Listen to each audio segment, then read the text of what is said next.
Hello, hello, hello. Jordan Sheridan here, live. It is Thursday, December 13th, 2018. And wow, what a day. What a day in news. What a day in news. I don't even know where to begin. You know the drill. You know the drill. There is a checklist. There is a checklist that needs to happen before real journalism can begin. Like this live stream. Press that like button. The more likes we get, somehow in YouTube's fakakta system, the more likes on the live stream, the more people that see it. So I hope you get in the habit. Press that like button as soon as you get into the live stream. Even if you dislike me, fake it till you make it. I hope you have all gone to statuscoup.com. Make it a habit, statuscoup.com. Go to become a member and look at our offerings, which I'll get to in a little bit. Follow us at statuscoup on the Twitter. Subscribe to our podcast. We just got notice today that we are rolling in it financially on our podcast, meaning we've made $2 so far. Hey, you got to start somewhere. We made $2 on our podcast. So go to that link. Jen will put it in the live stream. Click on that, subscribe, and then rate us 5 stars. And then you could go to the evil empire that is Facebook and like our page, facebook.com/statuscoup. But all 50 watching, I should see 50 likes very, very soon on this stream. Thank you, thank you, thank you. So, a lot going on. I was going to start with something else, but then right before I went live, give me a little more headspace. Right before I went live, I keep hearing, I heard a lot during the 2016 campaign that Bernie Sanders, he's great. Wonderful, getting the kids all excited and getting the old progressive hippies all excited, but he never gets anything done in the Senate. He never gets anything done in the Senate. And as a reminder, this is a super chat. And frankly, you haven't been so super this week, folks. I'm just keeping it real. Super chat has not been as alive and well as I'd like to see it. We depend on you to keep us independent. So feel free to leave some super love. And I'm going to give you a GoFundMe update in a little bit as well. So I keep hearing that Bernie Sanders can't get anything done in the Senate, that his whole career has just been one great big long speech, but he never gets anything done. Well, for the first time, as far as I know, for the first time in possibly American history, the Senate just voted to end U.S. involvement in a war. And that vote was on Bernie Sanders' resolution to stop U.S. involvement and U.S. refueling and U.S. aiding of Saudi Arabia's genocide in Yemen. This is Bernie Sanders' resolution that just passed the Senate.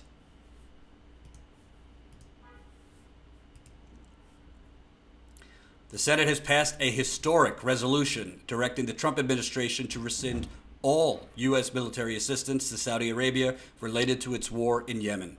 The resolution, which passed 56-41, so pretty healthy margin there, is a rare bipartisan rebuke to the White House over its policies towards Saudi Arabia.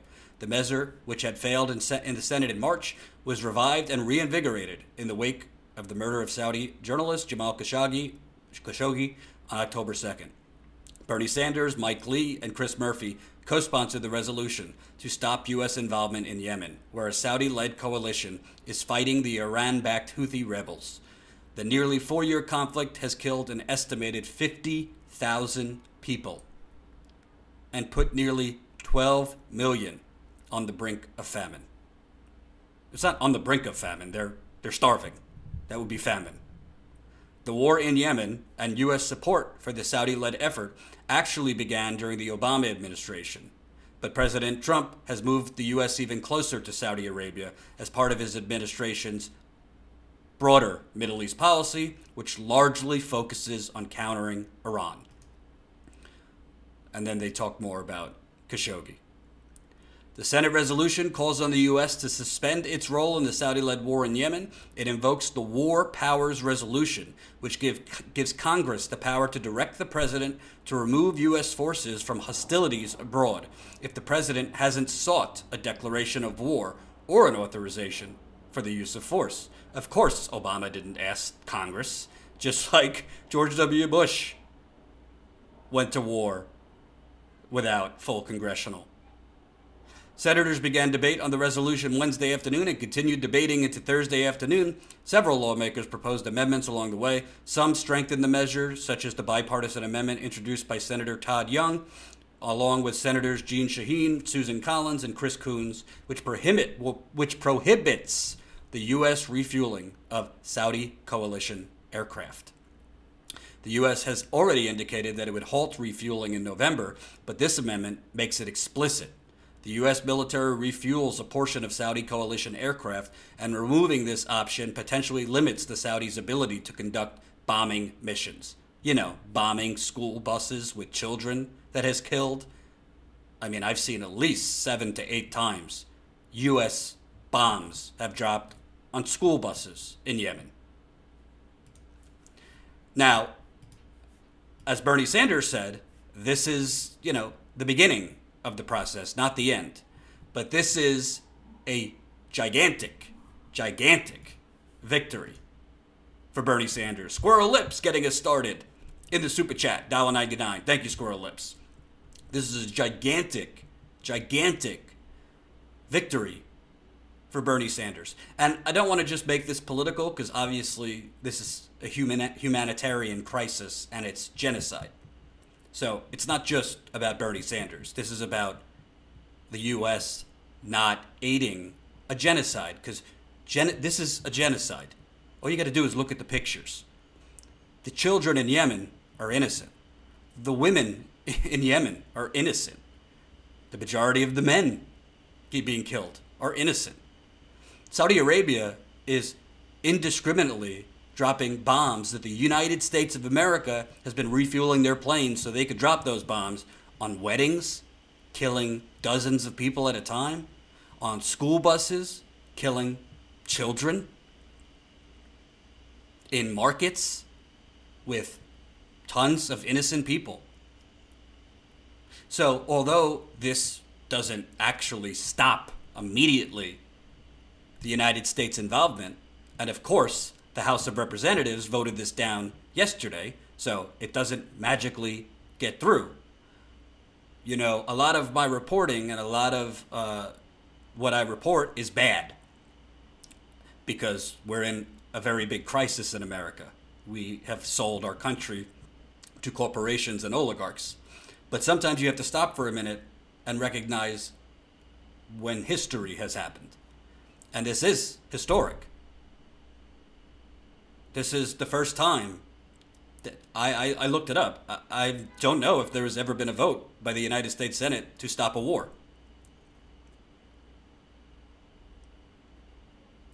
And although it is Bernie Sanders, Mike Lee, and Chris Murphy, make no mistake about it, the senator who got the movement behind this, the senator who got the traction behind this, the senator who got this into the national discussion was not Chris Murphy from Connecticut or Mike Lee.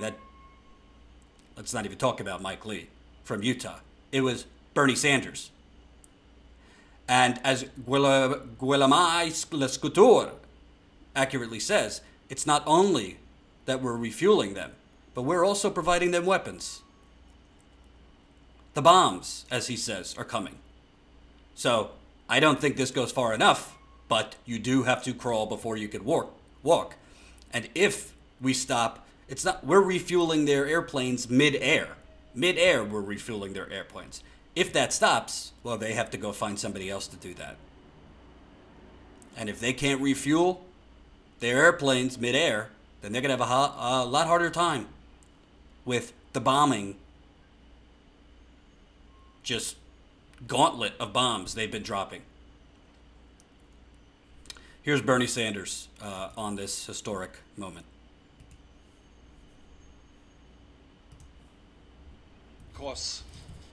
All because Bernie Sanders of Saudi activities in that civil war. Hold on.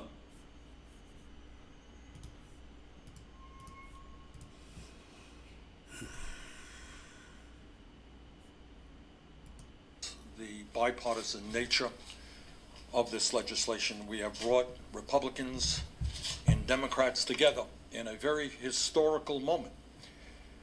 And what that moment is about is that the Senate this afternoon stated that we will not continue participation in the Saudi-led intervention in Yemen, which has resulted in the worst humanitarian crisis on earth. And that crisis is about 85,000 children starving to death, 10,000 new cases of cholera every single week, and the United Nations telling us that Yemen is on the verge of imminent famine, with the possibility of millions of people dying, all because of Saudi activities in that civil war. And today, what the United States Senate said in a very loud way, that we will not continue to have our military posture dictated by a despotic, murderous regime in Saudi Arabia, a regime which does not respect democracy, does not respect human rights, a regime whose leader, nobody doubts, was involved in the horrific murder of a dissident journalist in the Saudi consulate in Turkey, Jamal Khashoggi.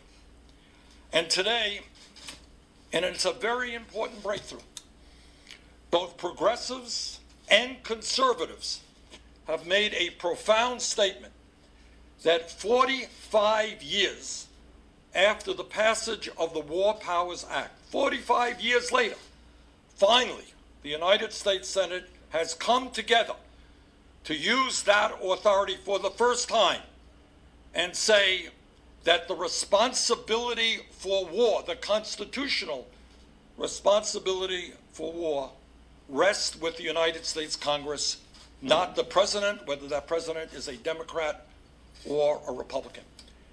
And I think the historical importance of today is not only moving the United States out of that horrific war, but is having the country see that their elected representatives are about to take back their constitutional responsibility on the issues of war, one of the most important functions that the United States Congress has. So I just want to thank my colleagues here and the many people at the grassroots level who have helped us pass this historical resolution.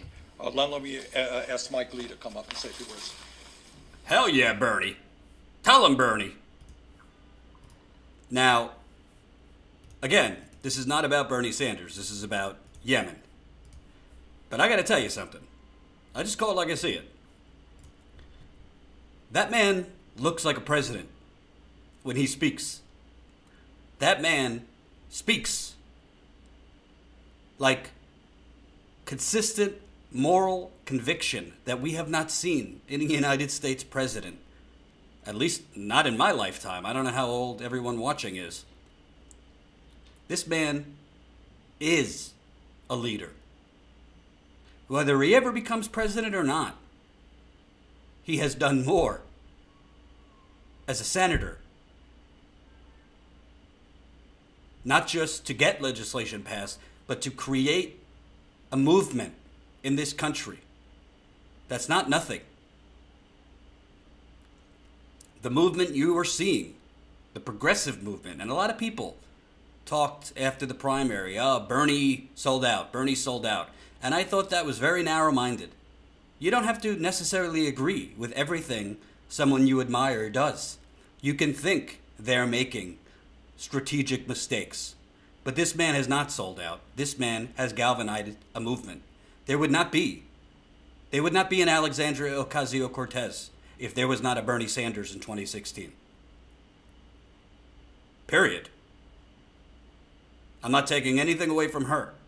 But just someone like Alexandria Ocasio-Cortez, just someone like, the thousands of people that ran in 2017 and 2018, they ran because of him.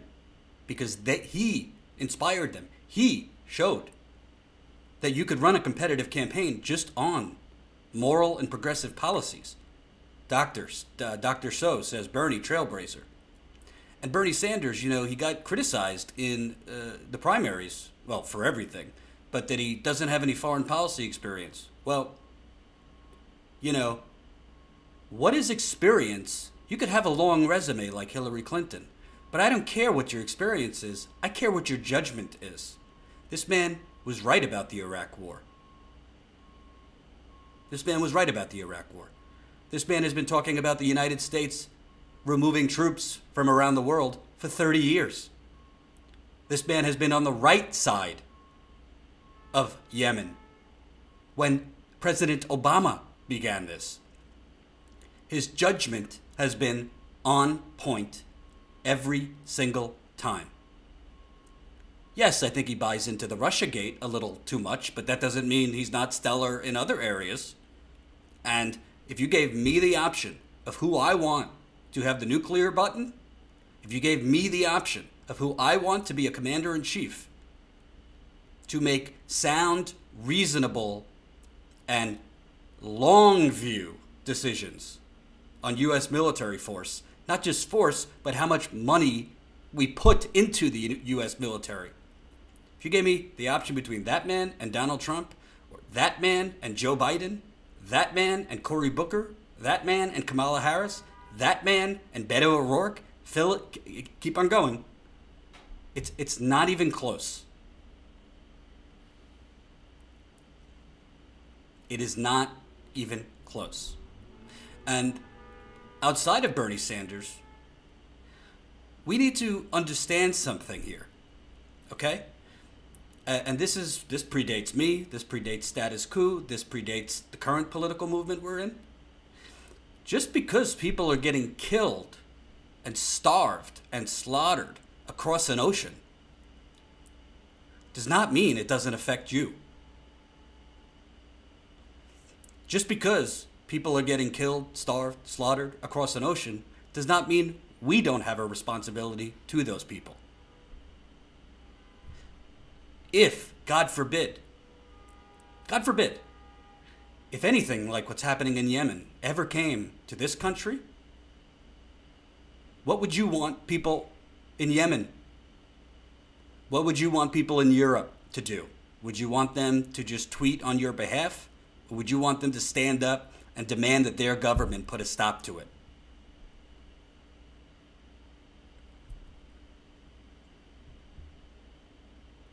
So, honestly, I don't pretend.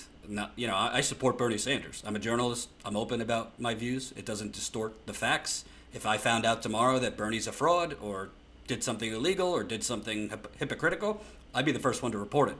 So, I believe as a journalist, you could be open about your political opinions, your biases, but still be accurate and objective. With that said, Bernie Sanders, you want to talk about 2020?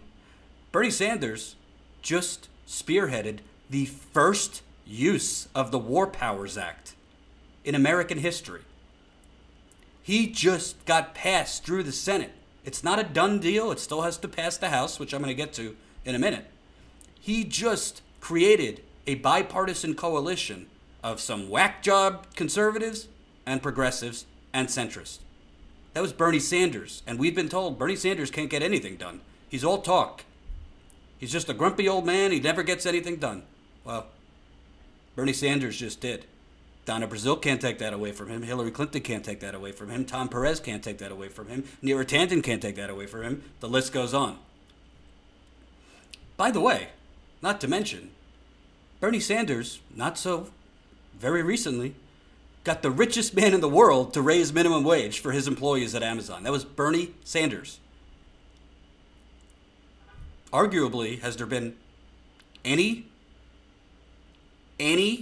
Democrat or independent that has gotten as much done as Bernie since the 2016 election?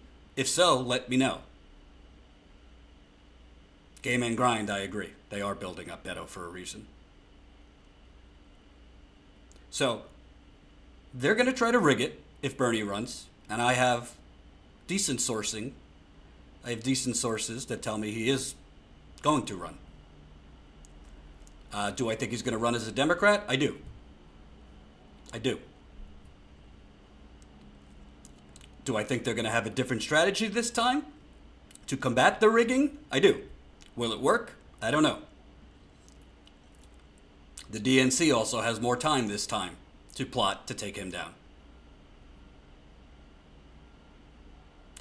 But this is an inspiring moment, and Bernie Sanders deserves the credit.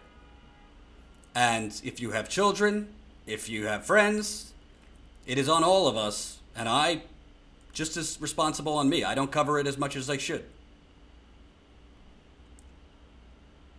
We need to focus on Yemen because it's just like I always say with Flint, just because it's not in your neck of the woods doesn't mean it's not coming. Now, in the House of Representatives yesterday, Paul Ryan snuck this very same bill to end the United States involvement in Yemen. He snuck it in the Farm Bill. So basically, who the hell knows if everybody even knew what they were voting on.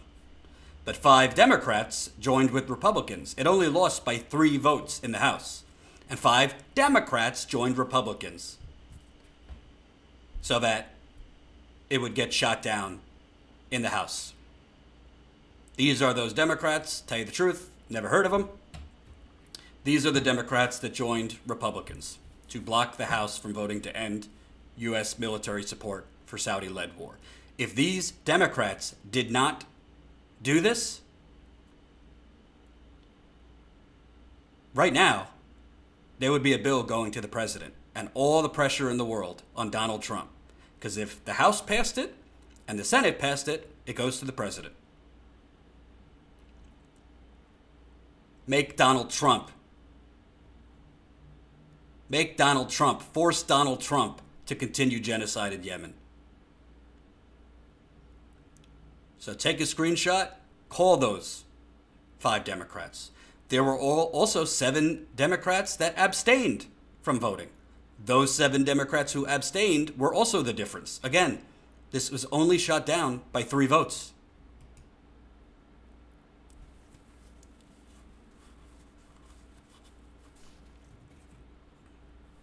Two of those Democrats that abstained were 2 usually reliable progressives. Keith Ellison from Minnesota and Raul Grijalva of Arizona. Now, I called Raul Grijalva's office before we went live. I got his press secretary's email, and I emailed his press secretary to confirm was he actually in Washington, D.C., because I don't want to bash the man, as he might have not been present for the vote. I have not gotten a response yet from his press secretary. I called Keith Ellison's office, and I got a voicemail that this voicemail box is full. So I haven't found anything online if he was there or not. Boo Fire says he wasn't there. I don't know. I can't confirm it. I haven't seen anything online. My assumption is they were not present because it's not consistent with either Keith Ellison or Raul Grijalva's history and voting record to abstain from a vote like this.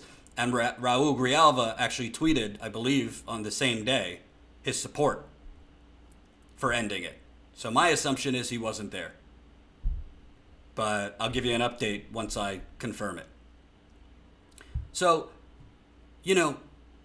when I and Jimmy Dore and Lee Camp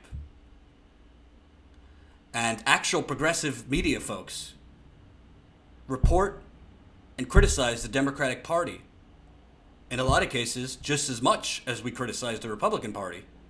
We're not doing it for shits and giggles. We're not doing it for our health. We're not doing it to get clicks. Well, some people are for clicks. We're doing it because these corrupt Democrats are helping extreme neocon Republicans to pass and shoot down important legislation.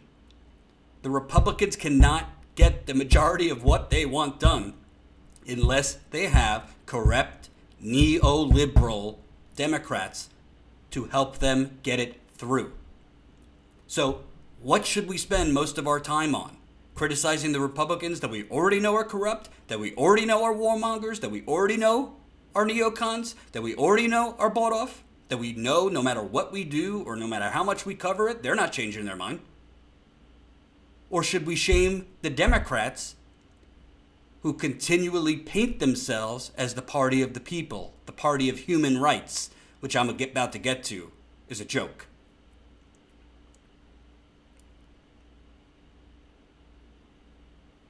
Yes, like this video. Remember, the more you like the video, the more people who see it.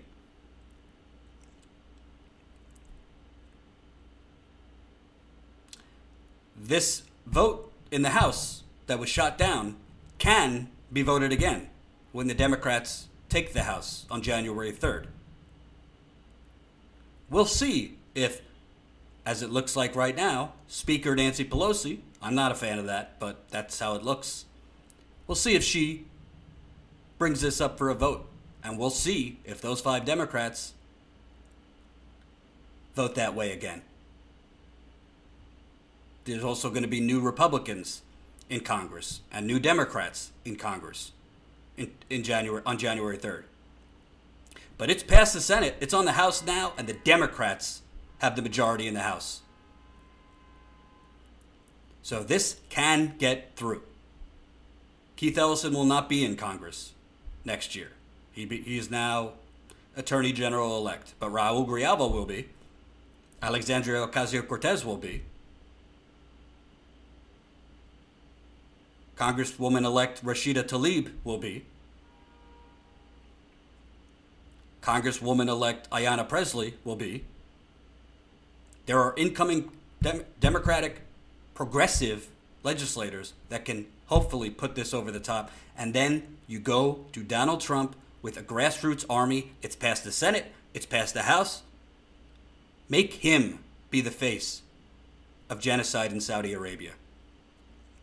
Make him defend why he is not signing that into law when he has hundreds of millions of dollars in relationships with Saudi Arabia for his business dealings. You want to talk about criminal collusion? Forget Russia for a minute. Donald Trump has years and years of business with Saudi Arabia.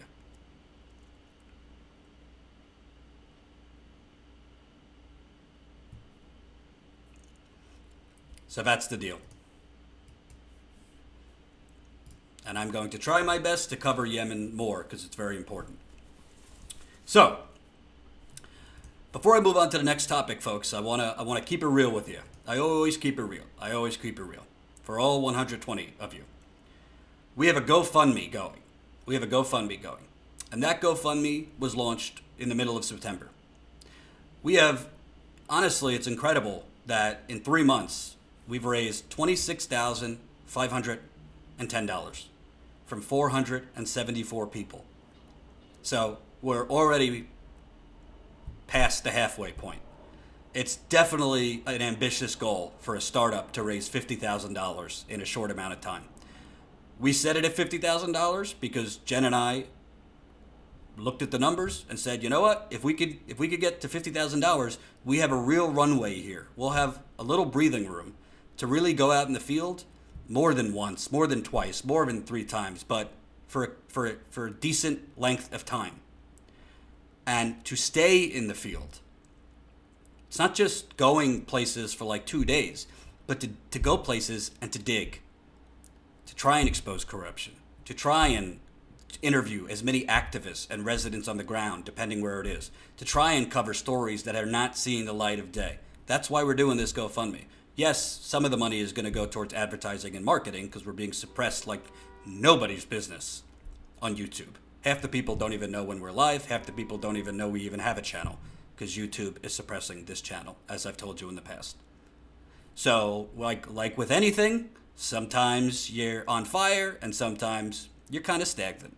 And right now, if I'm keeping it real, it's a little stagnant. And that's okay.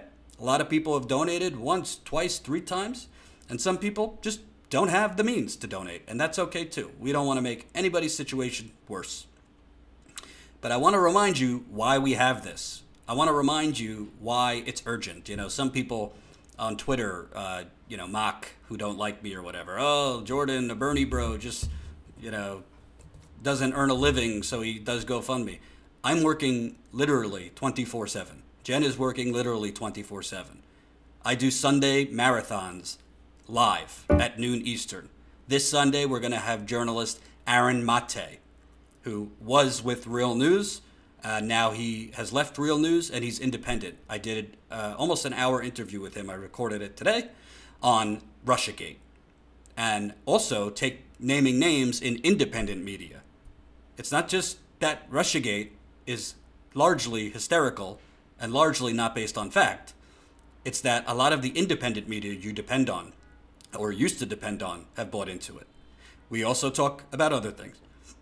I'm also going to have an interview with an environmental lawyer on a story of corruption that you will not believe. And shocker, it involves a Democratic governor, Ralph Northam in Virginia, and a pipeline. I'm also going to have an interview with a mother who, like many in North Carolina, are sick because DuPont has been dumping cancer-causing chemicals for 40 years in the Cape Fear River in North Carolina. And now the state government that's bought off by DuPont wants to let them off the hook with a $12 million fine. I have those 3 interviews coming up this Sunday. In addition to my reports, Jen will have an original report. Ty, I don't know yet because he's working on a documentary all week for us. So we're working 24/7, not for ourselves, but to build this company and for you, the viewer. So if you think I'm begging, that's fine. Maybe I am. But we got to raise money. So let me remind you what we're trying to do at Status Coup. Feel free, as you watch or after, to contribute. This is CNN Breaking News. We're in tonight with the president not saying something, not tweeting, not punching back. Nothing at all about Stormy Daniels. I don't like that people like when I'm with you more than when I'm not. Lock us up at the gates of hell and we won't back down. We will stand our ground. Our kids breaking out in blisters. Lock us up at the gates of hell and we won't back down. We will stand our ground. The government and the media would rather focus on the president's tweets, scary boogeymen from Russia, instead of people being poisoned. We were driving up and we started seeing the lines to this church here. A lot of the churches in Flint are distribution centers for free bottled water. It's sad to see that 4 years later, we're still going through the same thing as if it happened 3 months ago. They said, oh, your water's totally clear for lead, it's fine. There's no way for them to know that. I really do believe that this water, from us consuming all of this stuff, that is what caused my miscarriages. I'm all broke out. I have picked my own pictures. I'm all broke out. I'm diabetic. I have like webs. And this is from the water.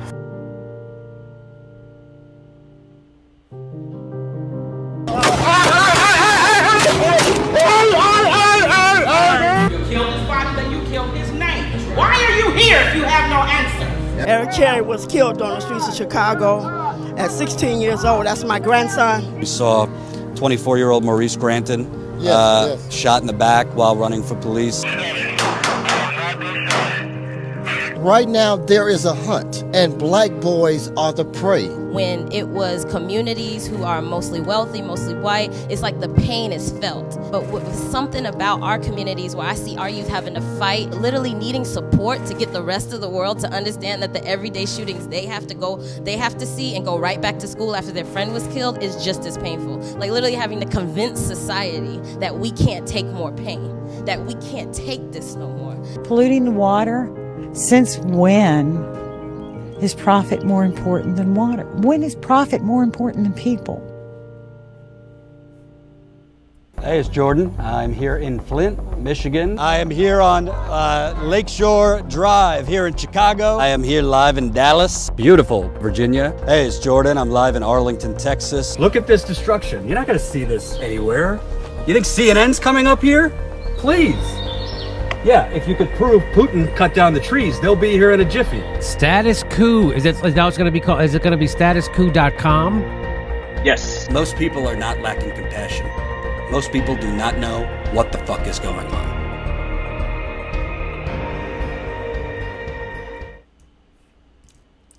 Thank you, Hank, for the $5 in the super chat.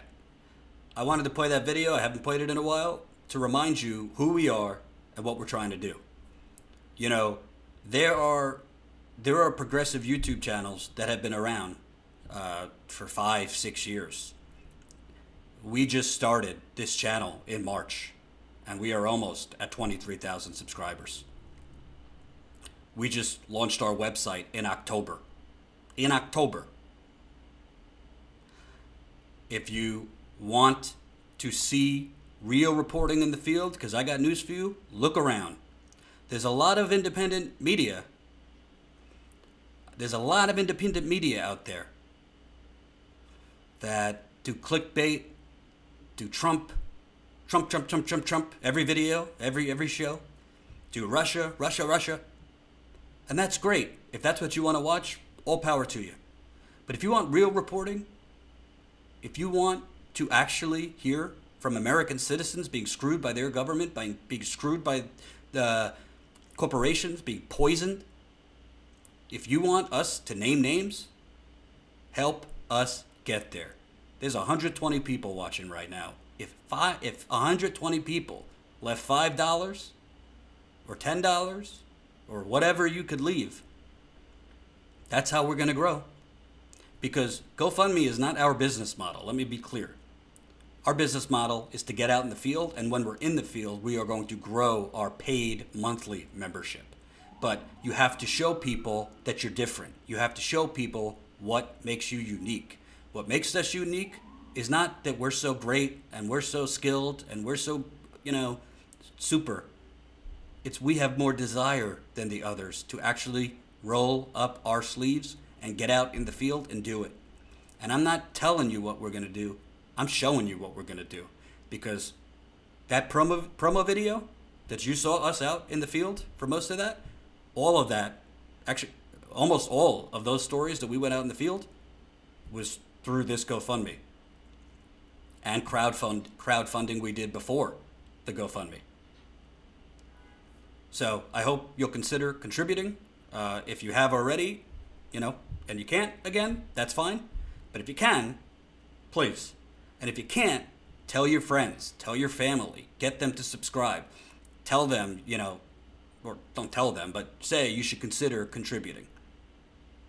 Because we're not some organization saying, hey, give us money and we'll do X, and then we don't do it. We've already shown you what we're doing. So thank you. And remember, in addition to GoFundMe, you could also now become a paid monthly member. You can become a paid monthly member to Status Coup.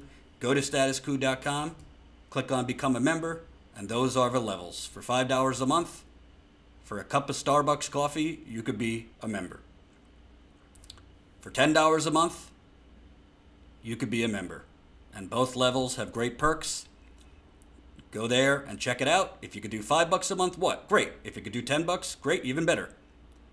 But that's how we're going to grow. And most importantly, that's how we're never, ever going to even walk into a meeting with anybody that is a special interest, that anybody that is a corporation. I'm not going to do it anyway, but that's how you assure. Because you know how you make journalists or politicians?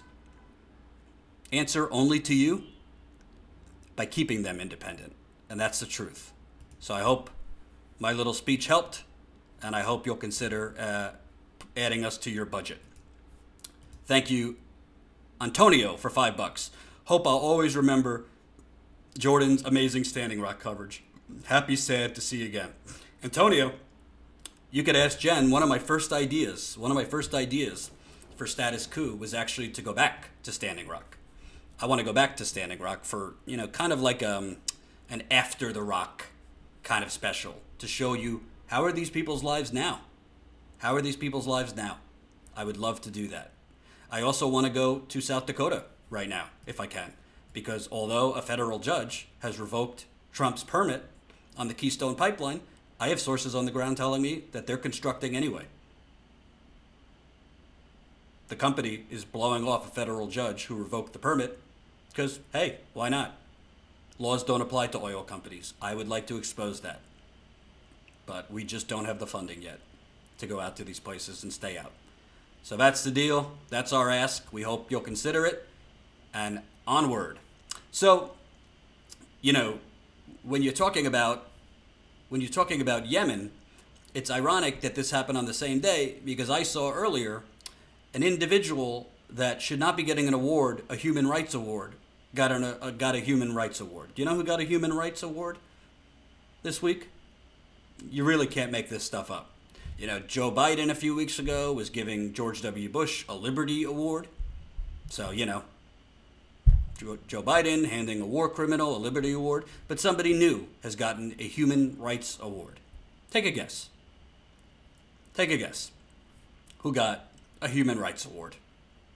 Do do do do do do do do do do do do do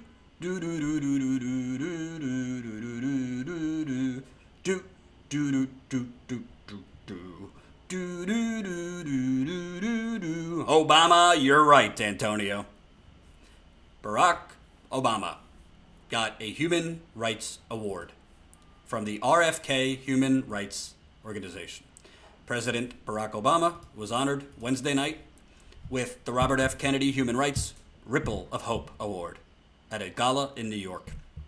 Quote, "I'm very humbled by this honor. I'm not sure if you've heard, but I've been on this hope kick. Oh, God, this hope kick for a while now." Obama said in his speech, "I gave a big speech on hope. I ran a couple of campaigns. Hope, it's my kind of thing.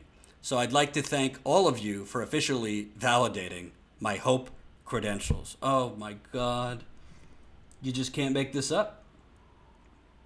You can't make this up. Thank you, Mr. Black. $2. Says, "Here's my share, Jordan. Awesome job. Appreciate it." Later in his remarks, Obama said, "It can be tempting to succumb to the cynicism, the belief that hope is a fool's game for suckers." Well, you did. You definitely made some people suckers, that's for sure. Quote, "And worse, at a time when the media is splintered and our leaders seem content to make up whatever facts they consider expedient, a lot of people have come to doubt even the very notion of a common ground, insisting the best we could do is to retreat into our respective corners, circle the wagons, and then do battle with anybody who is not like ourselves," Obama said. Bobby Kennedy's life reminds us to reject such cynicism. Well, first of all,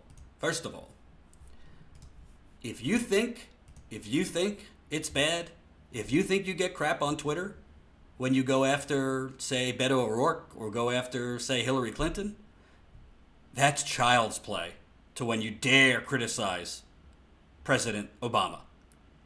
Oh my God, I tweeted earlier that this was a joke that he got a Human Rights Award. I've been attacked by, it's like sacrosanct to dare question Barack Obama. Thank you, Ian, $5 in the super chat. Happy to support a field-based progressive journalist. Can't thank you guys enough. Sacrosanct. So, let me be clear. President Obama, thank you, Robbie, $20 in the super chat.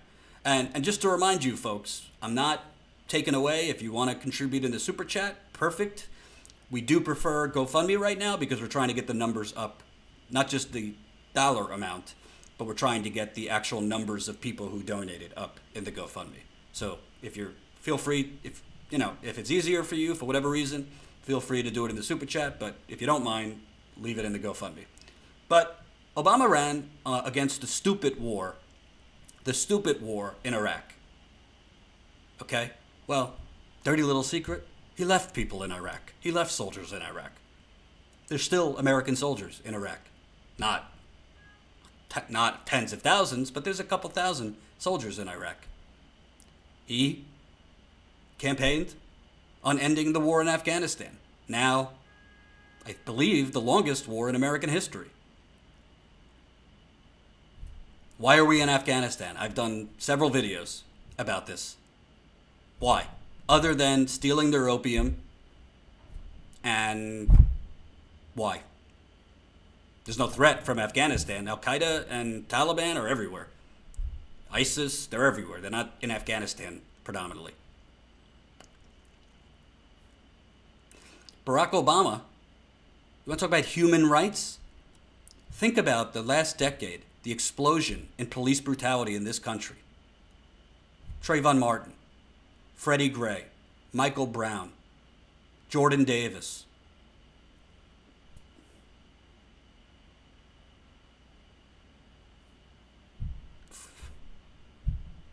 Walter Scott. Go on and on and on. Think about the protests that erupted under Barack Obama. Think about the violence perpetrated by police on unarmed American citizens under Barack Obama. This isn't a personal thing against Barack Obama. I think some of the things he did as president were good. I think Obamacare, although it is not what we need Medicare for all, Obamacare is a step in the right direction as compared to shit out of luck healthcare where just go to the emergency room and we all pay for it. I think he did do some decent things. But he also allowed the police state and the militarization of the police in this country to soar to new levels that honestly we haven't seen domestically probably since the Rodney King riots of the early 90s. I mean, do you remember the scenes from Ferguson? Do you remember the scenes from Baltimore? And I can tell you up close, because I remember the scenes, because I was there 7 fucking times. I don't say this to be arrogant. I say this because it's fact. I was in Standing Rock more than any national journalist in this country. I went back and forth 7 times over 6 months. I went back twice after Obama denied the final permit. There were bullets firing in my direction. Rubber bullets, but they could hurt. And if shot at point-blank range, you can die from a rubber bullet. There were grenades shot at unarmed Native Americans and environmental activists.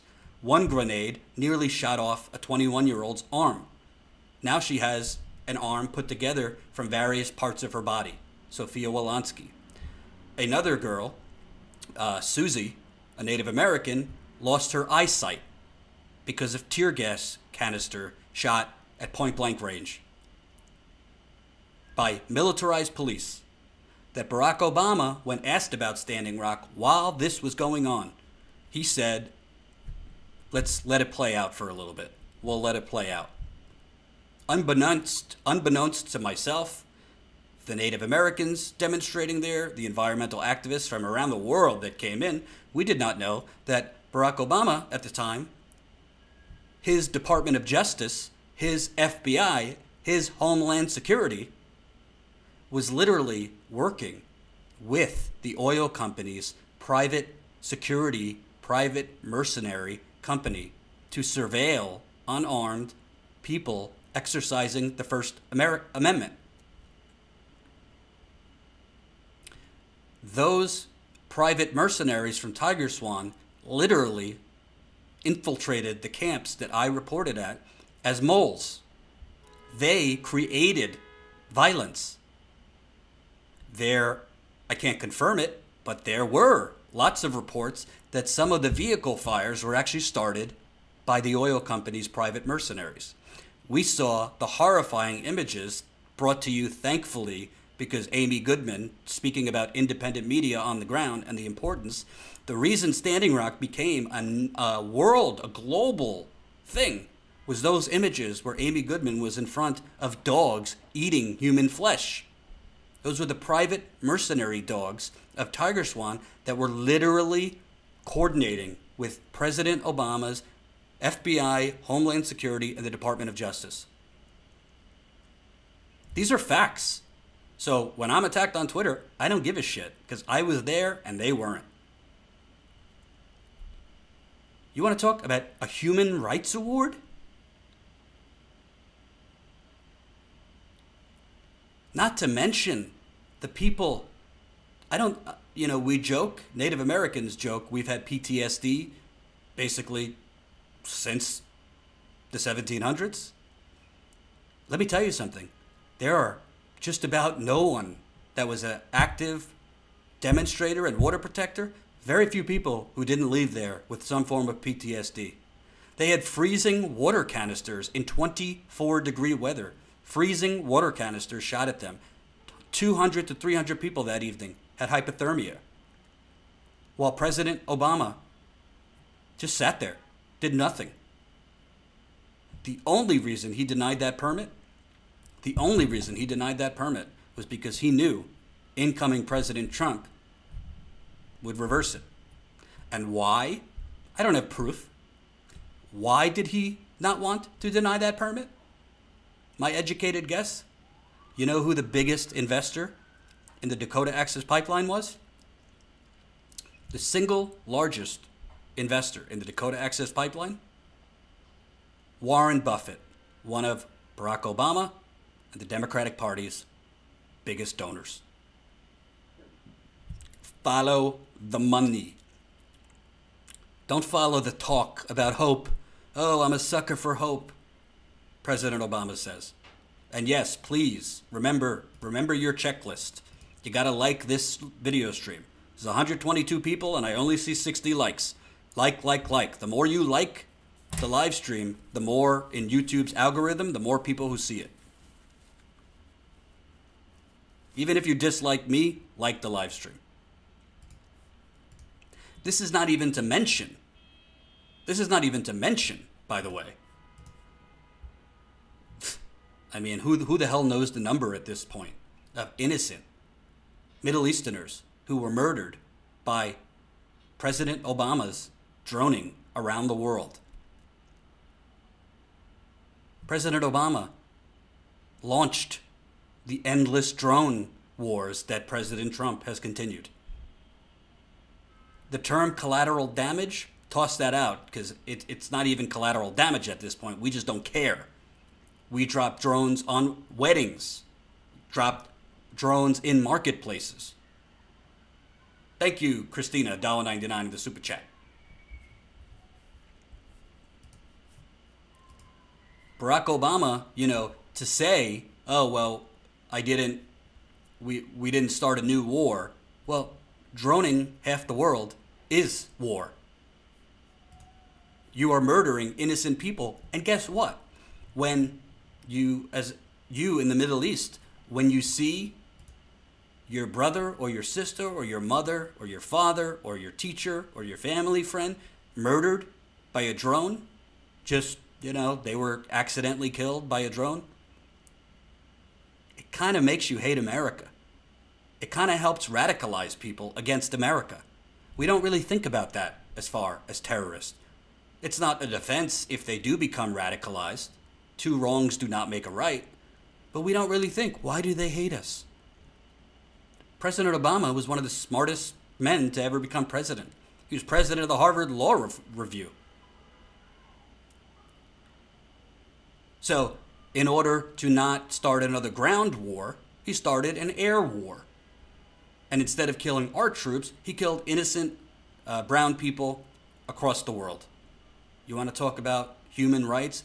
Go ask the people in the Middle East what they think about President Obama and human rights. Go ask the Native Americans in North Dakota what they think about President Obama and human rights. And I was attacked by someone on Twitter. Don't speak for all Native Americans. I'm not speaking for anyone. I'm saying go ask them, because I have. The ones I talked to, not a fan. of Barack Obama. Go ask a lot of African Americans who have been beaten at protests under President Obama, the first black president. Yes, it was a huge responsibility and huge pressure as the first black president, but if you're an African American in a live stream, can you tell me if he did a lot for you? Thank you, Mr. Black. $1 in the super chat. There's no amount too high or too low in our super chat or GoFundMe. And thank you, Jen.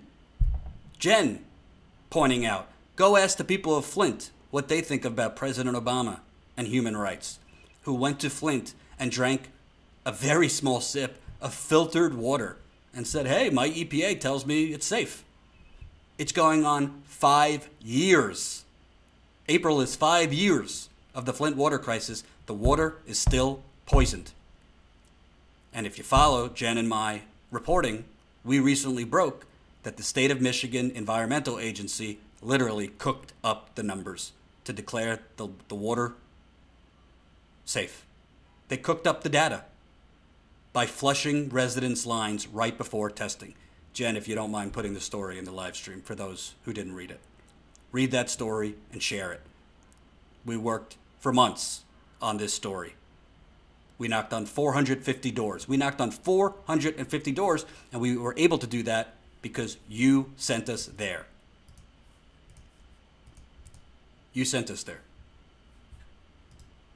We would have knocked on more doors, but we ran out of funding. That's what Ty is working on, that documentary, which somebody asked. At the moment, we think it's going to go out this month. At the latest, it will go out at the beginning of the year. And yes, you're damn right we're going to try to get it on Netflix if we can. Help us do more of that. GoFundMe. So, hey, as FDR, if the Obama worshippers want to bring their hate against me on Twitter, that's fine. I don't really care. It's the truth. This man did some good things as president, but he is not a friend of human rights. And that's the problem in this country. That is the problem in this country. The media trains you to focus on somebody's oratory. They train you to focus on their words. And let me tell you something. I was conned by President Obama. I was conned by him just like you probably were in 2008. I thought Obama could part the ocean and do all that. He spoke like the second coming of Moses, if you ask me. And during his re-election, he spoke very well as well. He gave you hope. He made you feel like this time was different. This was different. But always follow the money. While he was talking that way in 2007 and 2008, he was taking a record number of funds from Wall Street. Barack Obama's 2008 campaign took more money from Wall Street than any other presidential campaign in history at that time. No wonder no Wall Street executives are in jail for crashing the global economy and stealing your money. Barack Obama campaigned on a public option. When he had both houses of Congress, he gave you a Republican health care plan hatched out of the conservative Heritage Foundation. Barack Obama bailed out the banks. He didn't bail out you, the students, which I'm going to get to in a minute with another story. Certainly didn't bail out those with student loan debt.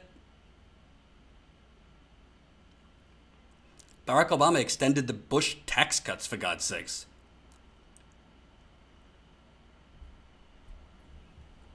So, you want to say Barack Obama should get a Human Rights Award? Yeah.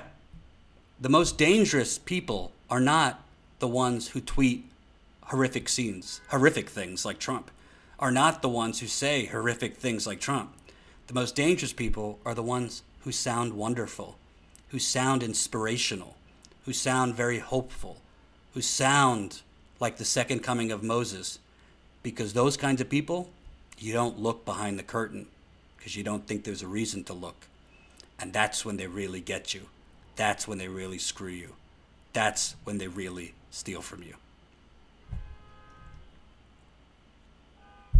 So Barack Obama, you know what award I would give you? Well, I don't want to say the biggest failure, but, failing to meet the moment. Because let me tell you something. President Obama, when he became president, this country was on the brink of a Great Depression. This country had just seen the worst war since Vietnam. This country was in a progressive upswing. Barack Obama had an opportunity to actually be the greatest president in American history, if you ask me. He could have gotten Medicare for all through if he would have pushed for it. The people were behind him. He could have jailed bankers as an example so that this doesn't happen again. And he didn't. Instead, he made his cabinet a bunch of former Wall Street executives. You want to know why? As WikiLeaks showed you, Citigroup told him who to put in his cabinet.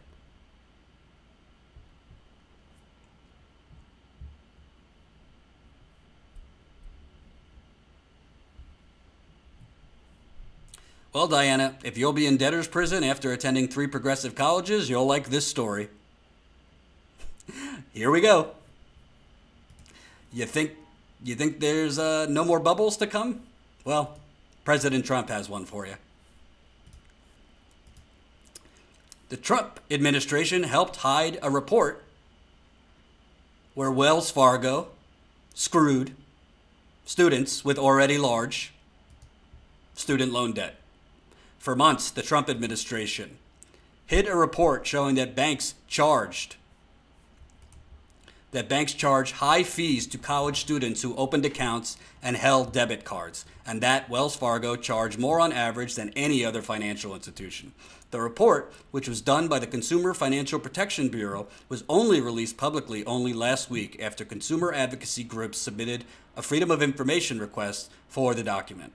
A copy was sent from the agency to the Department of Education in February. Seth Frotman, the former student loan ombudsman at the Consumer Financial Protection Bureau, had accused agency heads of burying the report when he quit in protest earlier this year. When new evidence came to light showing the nation's largest banks were ripping off students on campuses across the country by saddling them with legally dubious account fees, Bureau leadership suppressed the publication of a report prepared by Bureau staff, Frotman wrote in his resignation letter. The report reviewed accounts at nearly 600 colleges that had partnered with banks for student promotions. Some banks paid colleges based on the number of students who opened the accounts, the report said. Though most students who signed up for these accounts did so without accruing fees, certain banks, quote, pose a risk to student consumers, according to the report. Financial institutions that did not pay colleges for promotion charged $11.93 in account fees on average over a 12-month period. But students paid an average of $36.52 in fees to banks that paid colleges for their sponsorship. Students who had accounts with Wells Fargo paid the most, an average of almost $47. You notice how every single recent scandal is Wells Fargo and absolutely nobody goes to jail? Wells Fargo spokesperson Jim Sates said that average costs vary by school. He added that some students may have more fee-eligible banking needs, like sending wires or purchasing more checks. What an excuse. Oh my God, that's a terrible, terrible rationale. There is no indication in the Consumer Financial Protection Bureau report that Wells Fargo disproportionately serviced more students with such needs. The average is based on 30 colleges that had partnerships with Wells Fargo and reported the required data. Wells Fargo waives monthly service fees on primary checking accounts for those between the ages of 17 and 24. Consumer Financial Protection Bureau declined to comment. What a shock. You know, this kind of stuff that Trump is actually doing, this kind of stuff that actually affects your life that the Trump administration is doing, who the hell knows what Mick Mulvaney is doing at the Office of Budget? Who the hell knows what Rick Perry is doing at the Department of Energy? Who the hell knows what Ben Carson, that neuroscientist, is doing at HUD. Because all we're hearing about is Russia. All we hear about day after day, 24/7, is the Russian boogeyman. While Trump and his administration are literally covering up reports that show students are being scammed. And you might not be a student, but let me tell you something. The student loan debt, many experts say, is the next bubble that will take down the domestic and possibly global economy. So it does affect you when students are getting scammed on top of the student loan scam. Need some evidence of that? Despite the economic recovery, student debtors' monster in the closet has only worsened. The student loan default rate more than doubled between 2003 and 2011, and 40% of borrowers are expecting to fall behind on their loans by 2023. It's going to be very consequential for the future of the country, says Barmak Nassirian, Director of Federal Relations for the American Association of State Colleges and Universities. In many ways, Daniel Strong is happy with life. He owns a 3-bedroom ranch style in Charlottesville, Virginia, where he lives with his wife and 3-year-old son. He recently made the last payment on his silver Toyota Tacoma. He likes his job. There's only one problem, and it won't go away. Strong and his wife owe more than $350,000 for their bachelor's and master's degree. The huge monster in the closet for me are these student loans that keep getting bigger and bigger. When they graduated, they were faced with monthly bills of around $800 and have since struggled to keep up. It's so stressful to think about the fact that you're probably going to have to work until you drop dead at work because of your student loans. 10 years after the 2008 financial crisis, there are headlines of record low unemployment and booming economy. Those are bullshit. Yet one area has only worsened over the decade and threatens that recovery: student debt. Average debt at graduation is currently around $30,000, up from $10,000 in the early 1990s. The country's outstanding student loan balance is projected to swell to $2 trillion by 2022, and experts say a large portion of it is unlikely to ever be repaid. Nearly a quarter of student loan borrowers are currently in a state of delinquency or default. Because of these loans, many Americans are unable to buy houses and cars, start businesses and families, or save or invest. Borrowing is unlikely to slow at any time, as the cost of an education in this country is only rising. Yes, because the educational colleges are also paying off our politicians. So our politicians let them price gouge students. State funding for public colleges fell by $9 billion between 2008 and 2017. I could read on, but the bottom line is this, folks: you don't need to be in college for this to affect you. And just so you know, if you were paying attention, or if you know anything about the 2008 global economic crash, the reason the housing market crashed, in addition to these criminal loans that were handed out to people that were not vetted, they didn't meet the basic criteria to get a mortgage loan. These toxic loans, I believe called collateralized debt obligations, were pooled together. So think of a Lego game or Jenga. All of these crappy loans were pulled together and packaged as one big piece of hot dog shit. And guess what? They're doing the same thing with student loans right now. I just spoke recently with someone in finance. They are literally packaging toxic student loans that students are defaulting on and can't pay, and selling those off not only to investors, but to pension funds. So if you have a pension, you should look in if your pension is investing in student loans. And you know what? I interviewed Jill Stein several times during the campaign. I was one of the only person that traveled to cover her a little bit. Canceling out student loan debt is one of the best economic policies out there. It's never going to happen. We're too bought off by the banks. The politicians are too bought off by the banks. But if you want actual economic stimulus, bailing out the banks was not the way to go. Bailing out the students was the way to go. Because if you take the dark, dark cloud off students and ex-students who are now in their 40s or 50s and still have tens of thousands of dollars in student loans, or people fresh out of college in their 20s, 30s that have hundreds of thousands of dollars in student loans. You take that off their backs, wow, they could actually spend more money of their monthly pay on going out to eat or buying things or taking a vacation rather than spending the majority of their paychecks on student loans. Andy P says, I get so much mail offering loan consolidations. It's such a racket. Bingo. Booffire, 140,000 here. Bingo. I did a disappearing middle class tour when I was at the Young Turks. I interviewed a woman in Ohio. She had $400,000 of student loans. $400,000 of student loans. You better get a job where you're making a few mil. Notary S, so true. Thanks for talking about this. I try to cover things. Hey, if I'm going to cover Trump, I'm going to actually cover the important stuff. I don't cover Trump a lot, but this is on Trump. Trump didn't cause the housing market to crash, but the policies he's implementing right now, the cover-ups of reports like this, are going to cause another crash. This is 100% on President Trump, who is a little too busy tweeting and apparently worrying about, the walls closing in on him.